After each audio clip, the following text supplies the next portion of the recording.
अगर तुम एक स्टूडेंट हो तो ये वीडियो तुम्हारे लिए ही है। तुम्हारी लाइफ का सबसे बड़ा एनिमी जिसने कि तुम्हारे गोल्स को अचीव करने में बहुत ही ज्यादा सालों साल लगवा दिए हैं, जिसने कि तुमको तुम्हारे कंफर्ट जोन में इस तरीके से जकड़ रखा है कि तुम अभी भी अपनी लाइफ की स्ट्रगल से बाहर नहीं आ पा रहे हो और तुम्हारी लाइफ लगातार ऐसे ही बीतती चली जा रही है। तुम्हें पता है ये डेंजरस एनिमी तुम खुद ही हो, क्योंकि तुम कभी भी दूसरों से नहीं बल्कि अपने आप से हारते हो। फिर चाहे वो लैक ऑफ डिसिप्लिन हो, फिर चाहे लैक ऑफ कंसिस्टेंसी हो, या फिर लैक ऑफ सेल्फ कॉन्फिडेंस की वजह से हो। और अगर तुम्हें इन तीनों चीजों पर महारत हासिल करनी है तो ये विंटर आर्क जो अभी चल रहा है ये तुम्हारे लिए सबसे बेस्ट टाइम होने वाला है। तो अगर तुम इस विंटर आर्क में तुम खुद को एक फिजिकली फिट इंसान और अपने आप को एक टॉप स्टूडेंट्स की लिस्ट में लाना चाहते हो तो तुम्हें तुम्हारी सबसे गंदी चीजों के एडिक्शन को खत्म करना पड़ेगा। और फिर चाहे तुम्हारे साथ जो भी हो, अपने ब्रेन को हमेशा कंट्रोल में करना पड़ेगा। और इसके लिए तुमको एक परफेक्ट रोड मैप की जरूरत पड़ने वाली है, जिससे कि तुम अपनी एकेडमिक्स और तुम्हारे स्ट्रेस को बैलेंस कर सके। तो आज की इस वीडियो में मैं तुमको तुम्हारी इन्हीं सारी प्रॉब्लम्स के सलूशन को देने वाले हूँ, वो भी मात्र इन 4 स्टेप्स में। बस तुमको अपने मन में एक चीज करनी है और वो है अपने आप से कमिटमेंट। अगर तुमने मेरे द्वारा बताए गए इन 4 स्टेप्स को फॉलो कर लिया तो तुम अपने इस बिगेस्ट एनिमी को हरा करके इस विंटर आर्क में तुम अपना ग्रेटेस्ट वर्जन को डिफाइन कर पाओगे। स्टेप 1, तुम्हें तुम्हारे स्टडीज और सेल्फ इंप्रूवमेंट को बैलेंस करने के लिए तुमको एक बेहतरीन रोड मैप की जरूरत पड़ने वाली है। और इस चीज में गलती की कोई भी गुंजाइश नहीं होनी चाहिए, क्योंकि इस टाइम पीरियड में अपने आप को बैलेंस करना ये तुम्हारे लिए तुम्हारे विंटर आर्क का सबसे बड़ा कॉन्कर रहने वाला है। और इस विंटर आर्क को कॉन्कर करना यानी कि तुम अपने लाइफ में आगे बढ़ने के लिए बहुत ही ज्यादा अग्रसर हो। और अगर तुम इस विंटर आर्क को कॉन्कर कर लेते हो तो तुम रियलिटी में अपने पर्सनल लाइफ में इंप्रूवमेंट देख सकोगे। इसीलिए तुम्हारा ये डेली रूटीन होना चाहिए कि जहां तुम अपने आप को सेल्फ स्टडी, वर्कआउट, स्कूल और अपने इंटरटेनमेंट को ध्यान में रखते हुए अपने वर्क को लगातार कर सको। इसके लिए तुम अपने टास्क को एक पेज में लिख करके इसको डेली रूटीन के लिए यूज कर सकते हो। स्टेप नंबर 2, ना सिर्फ तुमको विंटर आर्क में बल्कि तुम्हारे डेली लाइफ में तुमको हर 1 घंटे लगातार एक्सरसाइज करना तुम्हारे लिए बहुत ही ज्यादा जरूरी है, जिससे कि तुम्हारा ब्रेन एक्टिव और लगातार फ्रेश होता रहेगा और तुम्हारी बॉडी लगातार एनर्जेटिक बनी रहेगी। लेकिन यहाँ पर प्रॉब्लम तो तब शुरू होती है जब हमको ये पता ही नहीं होता कि हमको आखिर वर्कआउट करनी कौन सी है और कौन से एक्सरसाइज से हम अपनी बॉडी को लगातार शेप में ला सकते हैं। तो चलो मैं आपको बताता हूँ। एक स्टूडेंट के लिए सबसे बेस्ट टाइम है एक्सरसाइज का और वो टाइम है इवनिंग, क्योंकि ये वही टाइम पीरियड होता है जब हम और आप जैसे स्टूडेंट फ्री बैठे रहते हैं।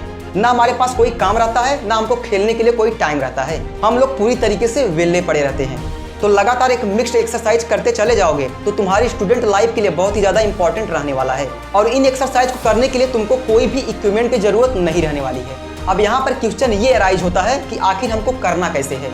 तो सबसे पहले तुमको 5 से 10 मिनट वार्म अप करने हैं, फिर 15 से 20 मिनट की रनिंग करना है, फिर 30 मिनट स्ट्रेट ट्रेनिंग वर्कआउट और बाद में 5 मिनट के लिए अपने आप को छोटा सा एक रेस्ट दोगे और आखिरी में प्लैंक करोगे। और अब बात करते हैं तुम्हारी डेली डाइट की। तो तुम्हारे नॉर्मल डाइट में no junk food, no caffeine and इसके अलावा जितना तुमसे हो सके उतना कम तुमको शुगर यूज करना है और बाकी का जितना भी खाना तुम्हारे घर में बने वो तुम खा सकते हो। Step number 3,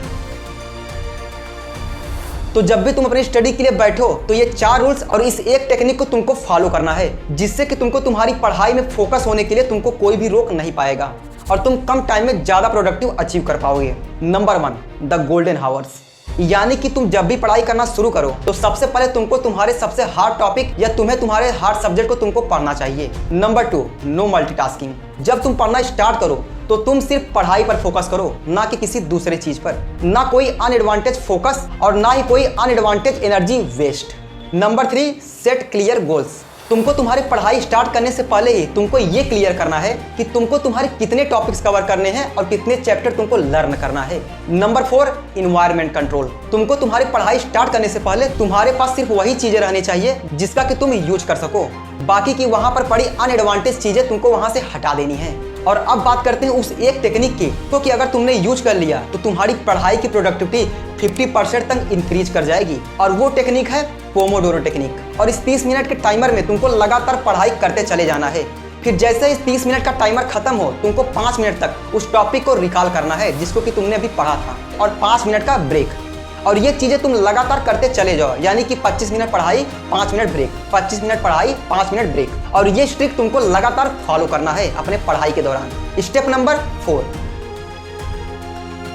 high performance work के लिए तुमको एक लिमिटेड टाइम का रेस्ट भी तुमको करना बहुत ही ज़्यादा जरूरी है। लेकिन इस रेस्ट का ये मतलब तो बिल्कुल भी नहीं कि तुम लगातार 2 से 4 घंटे लगातार तुम फोन को स्क्रॉल करते हुए चले जाओ और अपनी टाइम को पूरा का पूरा बर्बाद करके ही बैठ जाओ घर पर। एक स्टूडेंट के लिए फिजिकल और मेंटल हेल्थ बहुत ही ज़्यादा जरूरी रहने वाली है। इसीलिए तुम्हारी दिन की पढ़ाई कंप्लीट होने के बाद तुम्हें उस दिन में से थोड़ा सा टाइम तुमको निकालना है तुम्हारे रेस्ट करने के लिए। और इस रेस्ट के दौरान तुमको तुम्हारे फोन और तुम्हारे टीवी से तुमको दूर ही रहना है।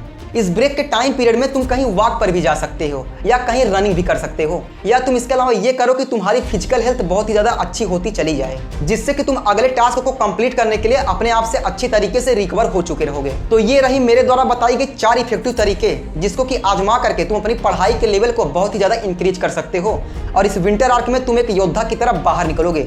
और वैसे आप सबका इस विंटर आर्क में गोल क्या रहने वाला है कमेंट में बता रहा हूँ। तो दोस्तों अगर इस चैनल पर नए आए तो प्लीज़ चैनल को सब्सक्राइब कर लेना, क्योंकि मैं फ्यूचर में ऐसे वीडियो लगातार लाता रहूंगा। तो मिलते हैं एक नए वीडियो के साथ, तब तक के लिए जय हिंद।